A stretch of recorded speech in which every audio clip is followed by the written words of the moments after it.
Hello everyone, मेरा नाम प्रशांत है और मैं आज आपको इस वीडियो में 12वीं क्लास के सबसे इंपॉर्टेंट टॉपिक के बारे में बताऊंगा, जिसका नाम है जो आपका अपवाह वेग और गतिशीलता। तो ये टॉपिक आपके विद्युत जो धारा होती है उसका सबसे इंपॉर्टेंट रोल अदा करता है और कई बार एग्जाम में इसको बारे में पूछा जाता है और कई बार इन दोनों के बीच में रिलेशन पूछ लिया जाता है। तो सबसे पहले मैं इसके बारे में बता दूंगा और अगले टॉपिक में इन दोनों के बीच में रिलेशन के बारे में बताऊंगा। तो सबसे पहले बात करते हैं अपवाह वेग की। तो अपवाह वेग के बारे में आप डेफिनेशन लिखोगे कि बाहरी विद्युत क्षेत्र जिसको आप ई नाम दे दो की उपस्थिति में इलेक्ट्रॉन विद्युत क्षेत्र के विपरीत, मतलब हम जानते हैं कि जो इलेक्ट्रॉन होता है वो विद्युत क्षेत्र की विपरीत दिशा में गति करता है ना। विद्युत क्षेत्र की गति में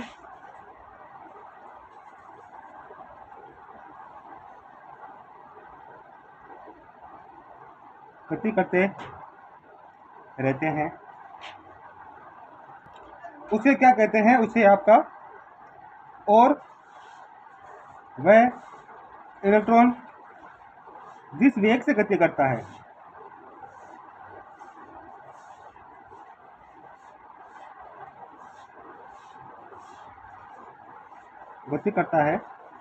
उसे अपवाह वेग बोलते हैं। क्या बोलते हैं?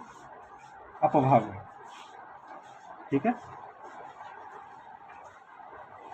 मतलब क्या है कि बाहरी विद्युत क्षेत्र ई की उपस्थिति में इलेक्ट्रॉन विद्युत क्षेत्र के विपरीत दिशा में गति करता है और जिस वेग से वो गति करता है उसे क्या कहते हैं? अपवाह वेग बोलते हैं। ठीक है, अपवाह वेग जिसको बोलते हैं आपकी ड्रिफ्ट वेलोसिटी बोलते हैं। अपवाह वेग यादृच्छिक होता है, मतलब ये किसी दिशा में हो सकता है, कोई जरूरी थोड़ी कोई दिशा होती है। यादृच्छिक वेग होता है, ठीक है, और इलेक्ट्रॉन के औसत वेग के का कम होता है। इलेक्ट्रॉन के औसत वेग से कम होता है। ठीक है, इसकी डेफिनेशन है। अब लिखोगे माना किसी विद्युत क्षेत्र में ई की उपस्थिति में इलेक्ट्रॉन पर विद्युत क्षेत्र के विपरीत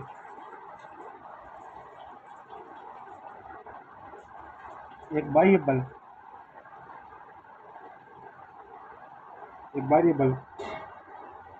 कार्य करता है। तो वो बाह्य बल क्या है? आपका बाह्य बल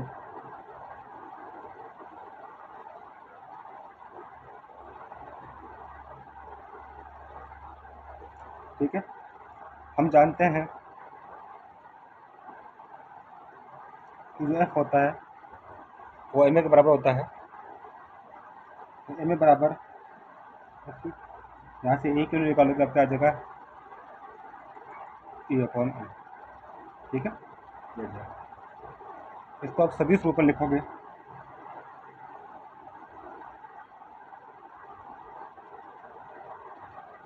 नेगेटिव निकाल देता, तो ये आ जाएगा आपका सदिश रूप में। ठीक है, अब देखो आप लिखोगे इसमें माना प्रारंभ में वेग u है, कुछ समय t के पश्चात इलेक्ट्रॉन का वेग v हो जाता है हो, तो गति की पहली समीकरण क्या होती है? गति की पहली समीकरण u बराबर vt होती है। पहली पुटअप कर दो आपके पास, तो क्या हो जाएगा आपके पास? ये मान 0 है, इसका मान टी है। ठीक है, कोई सिक्वेशन नहीं आ गई, इसका मान 0 है क्योंकि मान 0 था। इसके लिए पुट ऑफ करते हो आप, तो बी बराबर आपके पास क्या आ जाएगा माइनस। ठीक है, इस स्थिति में नेक्स्ट टाइम को हम डी ले लेते हैं और बी को हम क्या लेते हैं अपना वेग मान लेते हैं, वी डी करते हैं। डी डी बराबर क्या आ जाएगा मेरे पास पता अपवाह वेग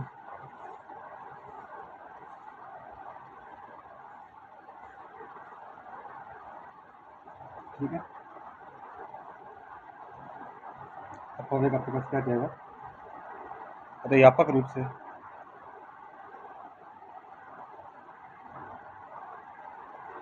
किसी भी आवेश भी आवेश क्यू विद्युत क्षेत्र में अपवाह करता है। तो इसका फॉर्मूला क्या होगा अपवाह वेग का, वी डी बराबर आपके पास रहेगा, इसको क्यू ले लो, ये ले लो, एक ही बात है, या तो ये होता है या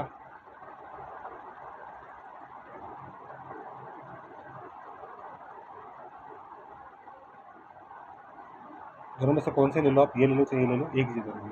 ठीक है, अब दूसरा टॉपिक आता है गतिशीलता। तो ये क्या होती है, अपवाह वेग या चाल ले लो, इस समीकरण के दक्षिणी पक्ष में उपस्थित पद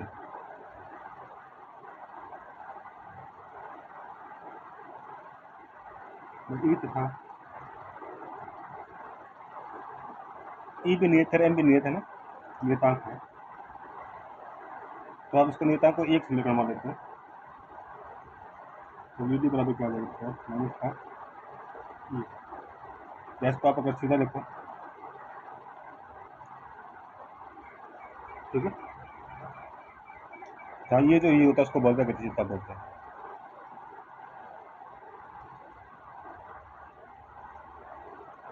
ठीक है, जिससे स्पष्ट है कि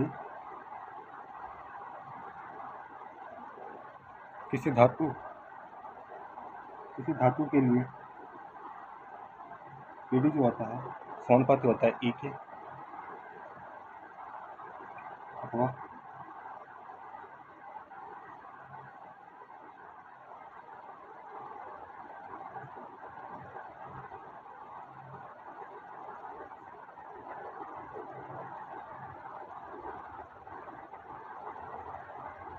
जो बन आ गया, यही होता है आपका गतिशीलता। ठीक है, अब बात करते हैं मात्रक की। तो मात्रक विधि, इसका मात्रक मैंने बताया था आपको क्या होता है, सेकंड होता है, और इसका मात्रक क्या होता है, जो कट है उसको काट दो, ऊपर चला जाएगा ये एम स्क्वायर, ये हो जाएगा वोल्ट का, यह जाएगा, तो इसका मात्रक हो गया।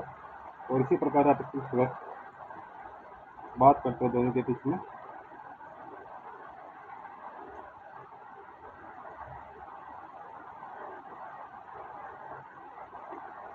नहीं ये मात्रक होगा, तो ये होगा गतिशीलता आपका कंप्लीट।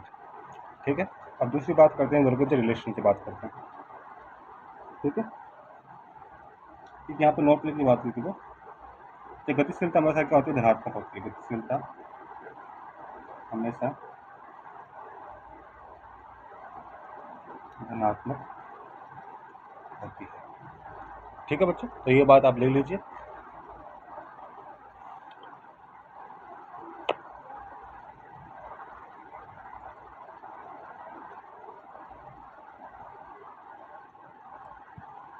अब हम बात करते हैं बीच में दो संबंध क्या क्या होता है, अफवाह वेग और इसमें क्या संबंध होता है। तो आप लिखोगे यदि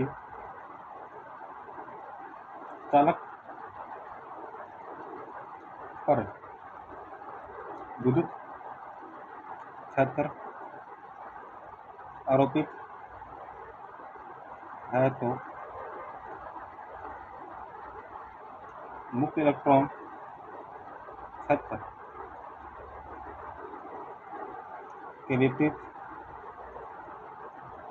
दिशा में अपवाह करते हैं, अपवाह करेंगे तथा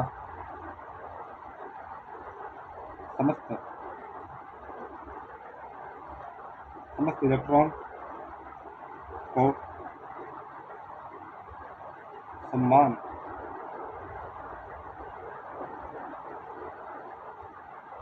चाल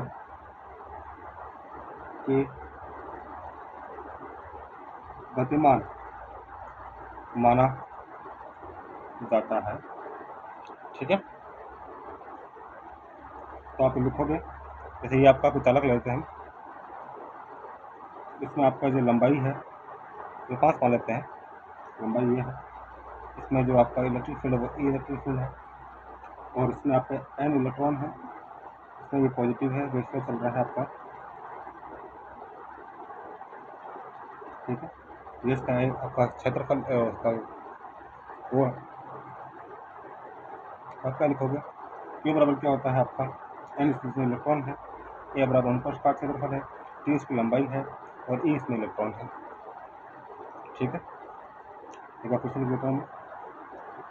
n बराबर उसमें इलेक्ट्रॉन कितनी संख्या है, A बराबर उसका नुक्कड़ का क्षेत्रफल है, E बराबर उसकी लंबाई कितनी है और E इसमें कितना आवेश है। ठीक है, क्योंकि सभी आवेश भारत तार के अनुदिश चाल गति से चलते हैं होते हैं, उसे आवेश की तार की किसी का क्षेत्रफल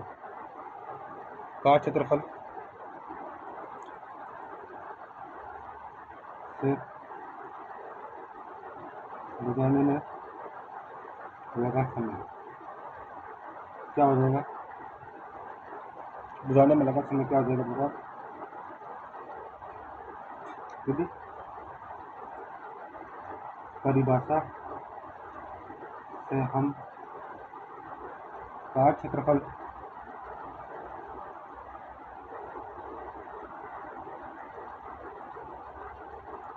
से गुजरने वाली धारा क्या हो जाएगी आपके पास,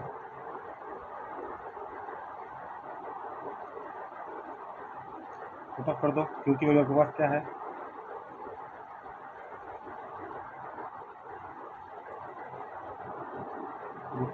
अंतकाल से ये पड़ जाएगा, आई बराबर क्या, ये पड़ जाएगा, तो सही कर देगा ई, ये डी पूछा जाएगी फर्स्ट। ठीक है, क्योंकि डी क्या होता है आपके पास, नहीं होता है,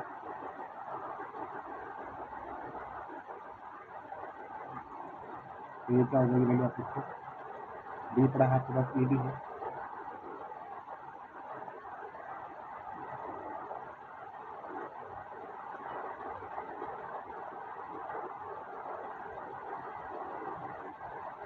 ठीक है, दिया जाएगा,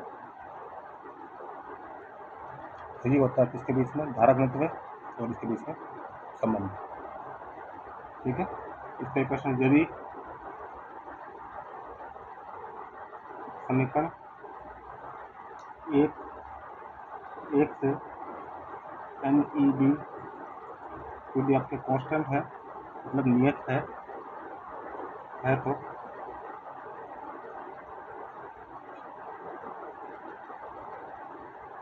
तो ये होगा आपके पास।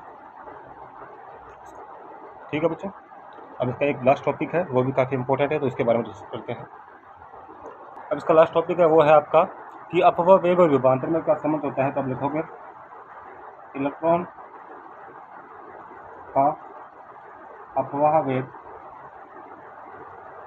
इलेक्ट्रॉन का अपवाह वेग क्या होता है,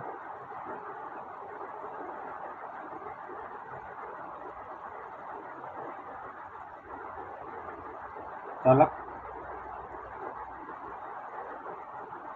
में उत्पन्न सतह, ठीक है। गलत उत्तर कर दो इसमें, समीकरण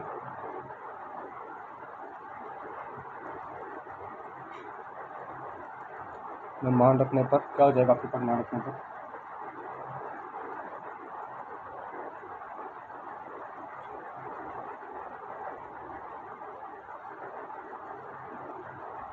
ठीक है, समीकरण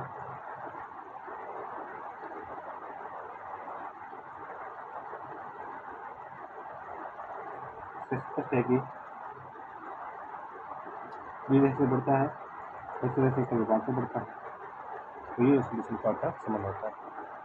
ठीक है बच्चों, तो जैसे आपको लिखोगे जैसे जैसे जैसे विभवांतर बढ़ता है, विभवांतर बढ़ता है, वैसे वैसे अपव्यय वेग बढ़ता है।